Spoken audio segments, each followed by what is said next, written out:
నిజంగా ఈ రోజుని తలుచుకుంటే నిజంగా ఆనందంతో కళ్ళమ్మట ఆనంద బాష్పాలు వస్తున్నాయి. ఎందుకంటే 1661 రోజులు 1661 రోజులు 36 రోజులు వీళ్ళు అమరావతి ప్రాంత రైతులందరూ రోడ్ల మీద కూర్చుని ఒక పండగ లేదు, ఒక పెళ్లి లేదు, ఒక ఫంక్షన్ లేదు. ప్రతి ఒక్కరూ నన్ను చిన్న పిల్లల దగ్గర నుంచి పెద్దవాళ్ళు కనీసం 80 ఏళ్ళ 90 ఏళ్ళ ముసలాళ్ళ వరకు రోడ్ల మీదే కూర్చున్నారు. ఒక్క మొక్క ఓని ధైర్యంతో కూర్చున్నారు. ఎంత దారుణంగా చేశాడంటే గత ప్రభుత్వంలో జగన్మోహన్ రెడ్డి గారు అమరావతి ప్రాంత రైతుల్ని విపరీతంగా కొట్టించాడు. మహిళలని కూడా చూడకుండా వాళ్ళని జుట్లు పుచ్చుకుని లాగేశారు. అలాగే వాళ్ళు ఎక్కడికైనా వెళ్తుంటే వాళ్ళకి అడ్డం పడిపోయి గుడికి కూడా వెళ్ళకుండా చేసేవాడు. అలాగే వాళ్ళ ఇళ్ల మీద డ్రోన్ కెమెరాలు పెట్టి తిప్పేవాడు. ఎందుకంటే వాళ్ళ బాత్రూంలో స్నానాలు చేయొచ్చు, ఏదైనా చేయొచ్చు, వాళ్ళ ఇళ్ల మీద డ్రోన్ కెమెరాలు పెట్టి తిప్పాడు. అలాగే ప్రతి వాళ్ళ మీద ఎన్నో రకాల కేసులు బనాయించారు.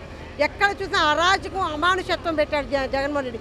కానీ రైతులు మాత్రం ఏ ఒక్క రోజు కూడా వెనకడుగు వేయకుండా జగన్మోహన్ రెడ్డి మెడలు వంచారు. ఒక రకంగా చెప్పాలంటే ఈ రైతులు జగన్మోహన్ రెడ్డి మెడలు వంచారు.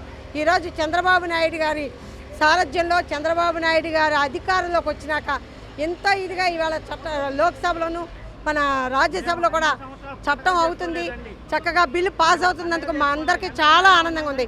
ఈరోజు ఒక రకంగా చెప్పాలి, రాష్ట్ర ప్రజలందరూ ఈవేళ పండుగ చేసుకోవాలి. ఈవేళ ఉగాది వచ్చింది, ఈవేళే ఉగాది పండుగ, అసలైన పండుగ ఈవేళ వచ్చిందండి.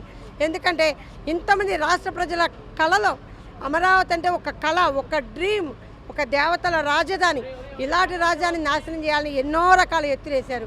చాలా ఆనందంగా ఉంది. జగన్మోహన్ రెడ్డి వీళ్ళకి దడిచి కట్టెలు వేసుకెళ్ళేవాడు. ఆ అసెంబ్లీకి వెళ్తూ ఉంటే రైతుల ముఖం చూడాల్సి వస్తేమో, రైతులు ఏమైనా వస్తారేమో అని కట్టెన్స్ వేసుకుని వెళ్ళేవాడు. చెట్లన్నీ నరికిచ్చేవాడు. ఎక్కడ ఎవరు కనపడతారా అని. కనీసం ఒక నల్ల స్టిక్కర్ పెట్టుకోకూడదు, నల్ల చీర కట్టుకోకూడదు.